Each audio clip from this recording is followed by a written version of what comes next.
Good afternoon. This past Sunday, Monday, and Tuesday were the 3 hottest days on record. But let's face facts. Extreme temperatures are no longer a 1 day, 1 week, or 1 month phenomenon. If there is one thing that unites our divided world, is that we are all increasingly feeling the heat. Earth is becoming hotter and more dangerous for everyone, everywhere. World Meteorological Organization, the Intergovernmental Panel on Climate Change, and others have documented a rapid rise in the scale, intensity, frequency, and duration of extreme heat events. And it comes against a background of ever-rising temperatures, with June officially the 13th consecutive month to break global temperature records. I was not trying to escape. Heat is estimated to kill almost 500,000 people a year, and that's about 30 times more than tropical cyclones. We know what it is driving it: fossil fuel charged, human-induced climate change. And we know it's going to get worse. Extreme heat is the new abnormal. But the good news is that there are solutions.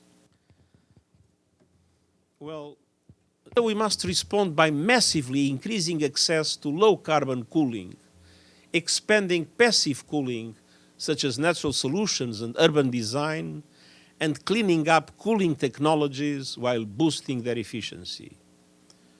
The United Nations Environment Programme estimates that together these measures could protect 3.5 billion people by 2050, while slashing emissions and saving consumers $1 trillion a year. Heat stress at work is projected to cost the global economy $2.4 trillion by 2030, up from $280 billion in the mid-90s. We need measures to protect workers grounded in human rights, and we must ensure that laws and regulations reflect the reality of extreme heat today and are enforced. Third, we must massively boost the resilience of economies and societies using data and science. I must call out the flood of fossil fuel expansion we are seeing in some of the world's wealthiest countries.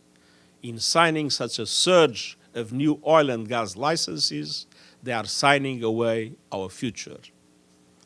The leadership of those with the greatest capabilities and capacities is essential.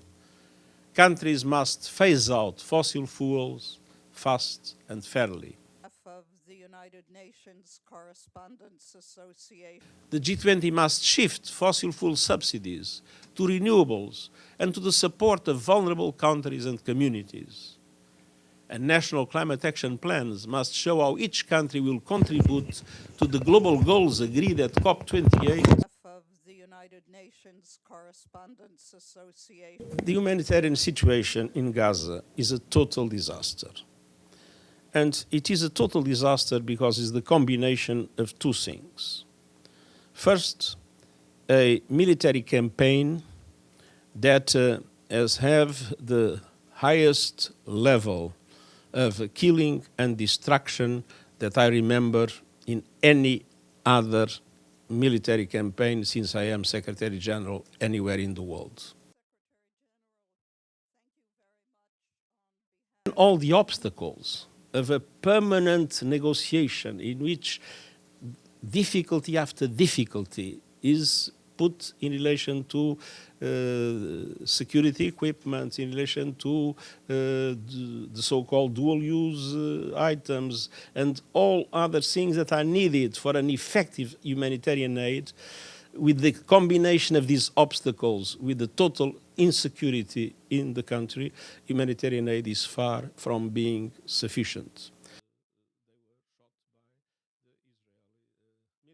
We absolutely must keep the two-state solution as the only possible long-term solution for peace in the region, independently of whatever is said by whoever, wherever.